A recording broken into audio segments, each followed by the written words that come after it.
Hi കൂട്ടുകാരെ, പുതിയൊരു വീഡിയോയിലേക്ക് എല്ലാവർക്കും സ്വാഗതം. അങ്ങനെ നന്ദിനി സൂര്യയുടെ കൈ സുഖമില്ലാത്തതിൽ പിന്നീട് നന്ദിനി സൂര്യയെ ഒരുപാട് കാര്യങ്ങൾ ചെയ്തു കൊടുക്കണം കേട്ടോ. സൂര്യയെ കുളിപ്പിച്ചും സൂര്യയുടെ ഓരോ കാര്യങ്ങളായിട്ട് നന്ദിനി ചെയ്തു കൊടുക്കുകയാണ്. ഭക്ഷണം വാരിക്കൊടുത്തും നേരത്തിന് മരുന്ന് കൊടുത്തും ബ്രഷ് ചെയ്യാനും എന്തിനെന്ന് എല്ലാ കാര്യങ്ങളും നന്ദിനി ചെയ്തു കൊടുക്കുമ്പോൾ നന്ദിനിയുടെ മനസ്സ് പോലും അറിയാതെ സൂര്യയെ പ്രണയിച്ചു തുടങ്ങിയിരിക്കുകയാണ് കേട്ടോ. തനിക്ക് ഒരിക്കലും സൂര്യയെ കൈവിട്ട് കളയാൻ പറ്റത്തില്ല എന്നുള്ള ആ ഒരു തോന്നൽ വന്ന് തുടങ്ങാൻ കേട്ടോ.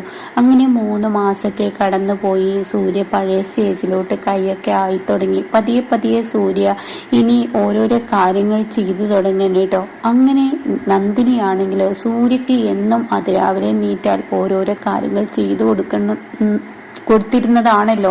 എന്തിനെ കുളിക്കാൻ പോകുമ്പോൾ ഷർട്ടിന്റെ ബട്ടൺ ഊരിക്കൊടുക്കുക, ബ്രഷ് എടുത്തു കൊടുക്കുക, അങ്ങനെയുള്ള കാര്യങ്ങൾ, വായിൽ വെള്ളം കൊടുക്കുക, പിന്നീട് ഭക്ഷണം വാരി കൊടുക്കുക, ഇങ്ങനെയുള്ള ഓരോ കാര്യങ്ങളായിട്ട് നന്ദിനി ചെയ്തു കൊടുത്തിരുന്നതാണല്ലോ. അങ്ങനെ സൂര്യ അത് ഒറ്റയ്ക്ക് ചെയ്യുമ്പോൾ നന്ദിനിക്ക് അത് അംഗീകരിക്കാൻ കഴിയുന്നില്ല കേട്ടോ. നന്ദിനിയുടെ മനസ്സിൽ എന്തോ പോലെ തോന്നി തുടങ്ങുകയാണ്. നന്ദിനിക്ക് അത് സൂര്യക്ക് ചെയ്തു കൊടുക്കണം എന്നൊരു തോന്നലാവുകയാണ് കേട്ടോ. അങ്ങനെ സൂര്യ പോകുന്ന പാട് സൂര്യയുടെ പിറകെ പോവുക, സൂര്യ ഒരു ബായ് തന്നെ നോക്കി പറഞ്ഞെങ്കിൽ എന്ന് തോന്നുക, അങ്ങനെ പലതും തൻ്റെ ഉള്ളിൽ ഇങ്ങനെ തോന്നി തുടങ്ങുകയാണ് കേട്ടോ. അങ്ങനെ നന്ദിനി ആണെങ്കിലോ, എന്താണ് എനിക്ക് ഇങ്ങനെ ഒരു തോന്നൽ, സൂര്യ സാറിനെ എപ്പോഴും കാണണം, സംസാരിക്കണം, അവരുമായി കൂടുതൽ അടുക്കണം എന്നൊക്കെ തൻ്റെ മനസ്സിൽ ഇങ്ങനെ തോന്നുന്നത് എന്താ എന്ന് തനിക്ക് പോലും മനസ്സിലാവുന്നില്ല. ഇത് എന്തൊരു കഷ്ടമാണ് എന്ന് കരുതി ഇങ്ങനെ ഇരിക്കുമ്പോഴാണ് കേട്ടോ ആരതിയുടെ ഫോൺ കോൾ വരുന്ന കേട്ടോ. നന്ദിനി, നീ എന്ത് ചെയ്യുന്നു? ഇപ്പോൾ നിനക്ക് റെസ്റ്റ് ആയിട്ടുണ്ടാവുമല്ലേ? സൂര്യ ഇപ്പോ ഓഫീസിലൊക്കെ പോവല് തുടങ്ങിയല്ലോ, കൈ കൊണ്ടൊക്കെ സ്വന്തമായി ഓരോ കാര്യങ്ങൾ ചെയ്തു തുടങ്ങിയല്ലോ, അതുകൊണ്ട് ഇപ്പൊ നന്ദിനിക്ക് സുഖമായിട്ടുണ്ടാവില്ലേ എന്നൊക്കെ പറയുമ്പോൾ നന്ദിനി വലിയൊരു മൂടലില്ല കേട്ടോ. അപ്പൊ അത് കേൾക്കുന്ന ആതിര ചോദിക്കുകയാണ്, എന്താ നന്ദിനി ഞാൻ ആരതി ചോദിക്കുകയാണ്, എന്താ നന്ദിനി ഞാൻ ചോദിച്ചതിനുള്ളൊരു മറുപടി നീ പറഞ്ഞില്ല? ഒന്നുമില്ല, എന്താ നിനക്കൊരു ടെൻഷൻ പോലെ, എന്തെങ്കിലും പ്രശ്നമുണ്ടോടി? ആ വീട്ടിൽ വീണ്ടും പ്രശ്നങ്ങൾ തുടങ്ങിയോ എന്നിങ്ങനെ ചോദിച്ച ഉടനെ തന്നെ നന്ദിനി പറയാണ്, ഞാനൊരു കാര്യം ആരതി എന്നോട് പറഞ്ഞാൽ നീ എന്നെ കളിയാക്കുമോ? അതെന്താ അങ്ങനെ ഒരു ചോദ്യം? കളിയാക്കുന്നതാണെങ്കിൽ എന്നെ ഞാൻ കളിയാക്കും, എന്നാ ഞാൻ നിന്നോട് പറയുന്നില്ല. ഇല്ല, നീ പറ നന്ദിനി എന്ന് ആരതി പറയാൻ കേട്ടോ. അപ്പം അത് കേൾക്കുന്നതിനോടുകൂടി എനിക്കൊരു കാര്യം പറയാനുള്ളത്, അത് എനിക്ക് എന്താണെന്നറിയില്ല, എൻ്റെ മനസ്സിൽ എപ്പോഴും സൂര്യ സാറിനെ കാണണം, സൂര്യ സാറിനോട് സംസാരിക്കണം. കൊച്ചു കള്ളി, ഈ ഒരു നോട്ടത്തിൽ നീ എന്തായാലും സൂര്യ സാറിനെ മനസ്സിൽ ഇടം പിടിച്ചോ? ഞാൻ നിന്നോട് പറഞ്ഞല്ലോ, ഞാൻ എന്തെങ്കിലും പറയുമ്പോൾ ആരതി നീ എന്നെ കളിയാക്കരുതെന്ന്. ഇല്ല, ഞാൻ കളിയാക്കില്ല, നീ കാര്യം പറ. അതെ, സൂര്യ സാറിന് ഇപ്പം നേരം വെളുത്ത് നീറ്റാൽ ബ്രഷ് ചെയ്യുക, അതുപോലെ ബാക്കിയുള്ള കാര്യങ്ങൾ ചെയ്തു കൊടുക്കുക, അങ്ങനെ എല്ലാ കാര്യവും ഞാനല്ലേ ചെയ്തു കൊടുത്തിരുന്നത്. ഈ 3 മാസം എന്നെ അരികിലായിരുന്നല്ലോ. അപ്പം അതുകൊണ്ട് തന്നെ എനിക്കെന്തോ ഒരു റൂമിൽ ഒരാളുണ്ടാവും, ആ റൂമിൽ നിന്ന് ഒരാൾ പോയി കഴിഞ്ഞാൽ എത്രമാത്രം ഒരു സങ്കടം ഒരാളിൽ ഉണ്ടാവും. അതുപോലെ എപ്പോഴും കാണണമെന്ന് തോന്നുക, ഓരോ കാര്യങ്ങൾ പഴയതുപോലെ ചെയ്തു കൊടുക്കണമെന്ന് തോന്നുക. അത് എന്തുകൊണ്ടാ എനിക്കറിയില്ല ആരതി, അതൊന്ന് പറയോ എന്തുകൊണ്ടാണെന്നുള്ളത്? എന്നൊക്കെ എനിക്ക് പറഞ്ഞു തരുമോ? എനിക്ക് മനസ്സിലാവുന്നില്ല എന്തുകൊണ്ടാണ് എനിക്ക് അങ്ങനെ തോന്നുന്നത്. എന്തിന് സൂര്യ സാറ് പോകുന്ന സമയത്ത് എന്നെ ഒന്ന് തിരിഞ്ഞു നോക്കി ഒരു ബായ് പറയാൻ ഞാൻ കൊതിക്കുക എന്നൊക്കെ ഇങ്ങനെ ആരതിയോട് പറയാനായിട്ട്. അപ്പൊ ആരതി പറയണേ, ഇതിനൊക്കെ ഒരൊറ്റ വാക്കുള്ളൂ. അപ്പോൾ നന്ദിനി ചോദിക്കുക, എന്ത് വാക്കാ അതിനുള്ളത്? ഇതിൻ്റെയൊക്കെ ഒരു ലാസ്റ്റ് വാക്ക് എന്ന് പറയുന്നത് പ്രണയം എന്നാണ് മോളെ. നിന്റെ മനസ്സിൽ പ്രണയം പോയിട്ടിരിക്കുന്നു എന്ന് പറയണ കേട്ടോ.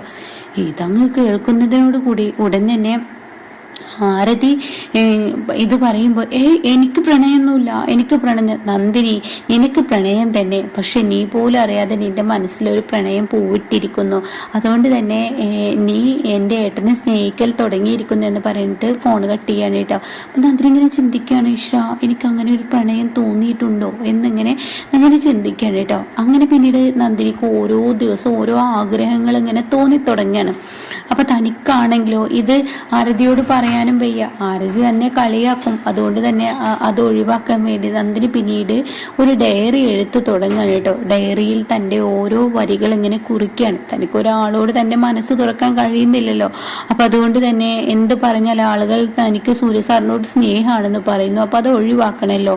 അപ്പം അതുകൊണ്ട് തൻ്റെ മനസ്സിലുള്ള ആ ഒരു കാര്യങ്ങളൊക്കെ ഈ ഡയറിയിൽ ഇങ്ങനെ കുറിച്ച് തുടങ്ങുകയാണ് കേട്ടോ.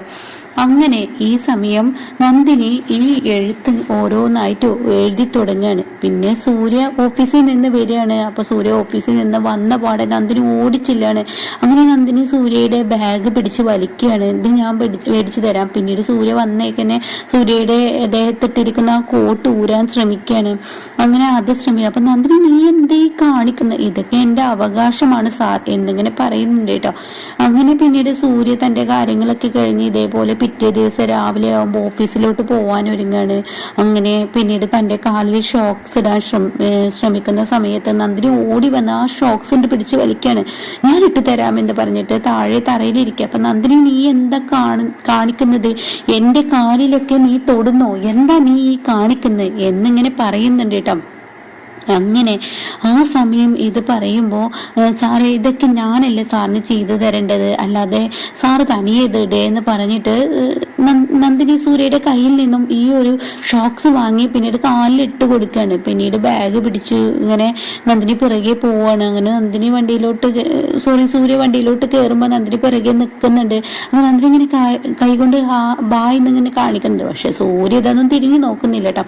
അപ്പൊ നന്ദിനിക്ക് വലിയ വിഷമമാവാണ്. അങ്ങനെ നന്ദിനി ഡയറിയിൽ കുറിക്കുകയാണ്, എനിക്കറിയില്ല, എൻ്റെ മനസ്സിൽ സൂര്യ സാർ ഒരു നിമിഷം പോലും ഇല്ലാതെ ഇരിക്കാൻ എനിക്ക് കഴിയുന്നില്ല. സൂര്യ സാറിനെ ഓരോ നിമിഷം കാണണമെന്ന് തോന്നുക, അങ്ങനെയുള്ള ആ ഒരു തോന്നൽ എന്നിൽ വരുന്നത് എന്താ? എനിക്കിനി എൻ്റെ വീട്ടിലോട്ട് തിരികെ പോകാനൊന്നും കഴിയില്ല, എനിക്ക് സൂര്യ സാർ ഇല്ലാതെ എനിക്ക് ജീവിക്കാൻ കഴിയില്ല എന്നൊക്കെ പറഞ്ഞിട്ട് ആ ഡയറി കുറിക്കുകയാണ്. അപ്പോൾ സൂര്യ വരുമ്പോഴാണെങ്കിലും നന്ദിനി ഇത് പെട്ടെന്ന് എടുത്തു വെക്കുന്നുണ്ട് കേട്ടോ. അപ്പോൾ 1, 2, 3 പ്രാവശ്യം സൂര്യ ഇത് കണ്ടിട്ടുണ്ട്. അപ്പോഴൊക്കെ സൂര്യ ചോദിക്കും, നന്ദിനി നീ എന്താണ് ഈ പുസ്തകത്തിൽ കുറിച്ച് വെക്കുന്നത്? അത് ഞാൻ ഡെയിലി ക്യാഷ് ചെലവാകുന്നതിനെ കുറിച്ച് വെച്ചതാ. അപ്പൊ അത് കേൾക്കുന്ന സൂര്യ, നിനക്ക് എന്താ ഭ്രാന്തുണ്ടോ ഇങ്ങനെ ക്യാഷ് ഇങ്ങനെ ചെലവാകുന്നതിനെ കുറിച്ച്? അല്ല, ഞങ്ങളുടെ വീട്ടിലെ ജീവിതം അങ്ങനെയാണ്, ഞങ്ങൾക്ക് ഒരു മാസം ഇത്ര കിട്ടിക്കഴിഞ്ഞാൽ അത് അങ്ങനെയൊക്കെ കണക്ക് കൂട്ടി ചെയ്യണം എന്നുള്ളതുണ്ട് എന്ന് പറയണ്ട. ഓ, നിന്റെ ഓരോ ജീവിത രീതികളെ എന്ന് സൂര്യ പറയണം. പിന്നീട് ഒരു ദിവസം സൂര്യ ഇത് ഒരുപാട് എപ്പിസോഡുകൾ കൂടിയാണ് കേട്ടോ പറയുന്നത്. പിന്നീട് ഒരു ദിവസം സൂര്യ തൻ്റെ മദ്യത്തിൻ്റെ കുപ്പി കാണുന്നില്ല. അപ്പോൾ സൂര്യ അവിടെ മൊത്തത്തിൽ തപ്പാണ്. അങ്ങനെ നന്ദിനിയുടെ ഒരു ഷെൽഫ് കൊടുത്തിട്ടുണ്ടല്ലോ താഴെ, അതിലിങ്ങനെ തപ്പുന്ന സമയത്ത് ഈ ഡയറിയും ഈ പേനയും താഴോട്ട് അങ്ങ് വീഴണം കേട്ടോ. അപ്പൊ നന്ദിനി മാറ്റി വെച്ചതായിരിക്കും സൂര്യയുടെ മദ്യക്കുപ്പികളൊക്കെ. ഇനി മദ്യപിക്കണ്ട എന്നൊരു തോന്നൽ നന്ദിനിക്ക് ഉള്ളിൽ വരികയാണ്. തൻ്റെതായി മാറിയിരിക്കുന്നല്ലോ. അങ്ങനെ ഈ ഡയറി താഴോട്ട് അങ്ങ് വീഴുമ്പോൾ ഉടൻ തന്നെ സൂര്യ ആ ഡയറി എടുത്തു നോക്കുകയാണ്. അപ്പോൾ ഇതിൽ എന്തൊക്കെയാ കുറിച്ച് വെച്ചിരുന്നെന്ന് പറഞ്ഞിരുന്നല്ലോ എന്ന് പറഞ്ഞിട്ട് സൂര്യ പതിയെ ഇങ്ങനെ വായിച്ചു നോക്കുമ്പോൾ സൂര്യയുടെ ഒരു ഫോട്ടോ വെച്ചിട്ടുള്ളതായിരിക്കും. അപ്പോൾ സൂര്യക്ക് അത് കൂടുതൽ നോക്കണമെന്ന് തോന്നുകയാണ്. അങ്ങനെ സൂര്യ നന്ദിനി എഴുതിയ ഓരോ വാക്കുകളും സൂര്യ വായിച്ചു നോക്കുകയാണ്. ഇത് കാണുന്നതിനോട് കൂടി സൂര്യ ഞെട്ടിപ്പോണ്. ഈശ്വര, ഇവൾക്ക് എന്നോട് ഇത്ര പ്രണയോ? ഞാൻ പോകുന്ന സമയത്ത് ഒരു ബായ് പറയാൻ ഇവൾ ആഗ്രഹിക്കുന്നു, എൻ്റെ ഓരോ കാര്യങ്ങൾ ഇവള് ചെയ്തു തരാൻ ആഗ്രഹിക്കുന്നു.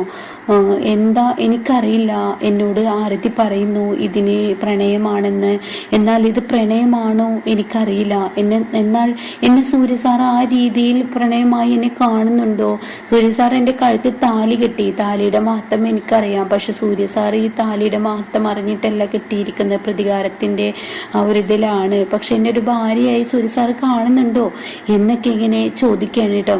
തനിക്കിത് ആരോടെങ്കിലും തുറന്ന് പറയണം, മറ്റുള്ളവരോട് പറഞ്ഞു കഴിഞ്ഞാൽ ഞാനിത് പ്രണയിക്കുകയാണെന്ന് പറയും. പക്ഷേ പ്രണയമാണോ എന്ന് ചോദിച്ചാൽ പ്രണയമായിരിക്കാം. മിത്രയോട് കൂടുതൽ സംസാരിക്കുന്നത് എനിക്കിഷ്ടമല്ല, മിത്ര കൂടുതൽ അടുക്കുന്നത് എനിക്കിഷ്ടമല്ല. സൂര്യ സാറിനെ ഒരു നോട്ടം കൊണ്ടുപോലും ഒരു പെണ്ണ് നോക്കുമ്പോൾ എൻ്റെ നെഞ്ചിലൊരു പിടപെടപ്പ് വരുന്നു എന്നൊക്കെ പറഞ്ഞിട്ടുള്ള വാക്കാണ് കേട്ടോ. ഇത് കേൾക്കുന്ന സൂര്യ ആകെ ഞെട്ടിപ്പോവാണ്. സൂര്യയുടെ ഉള്ളിൽ പെട്ടെന്നൊരു സ്പാർക്കിങ് സംഭവിക്കുകയാണ്.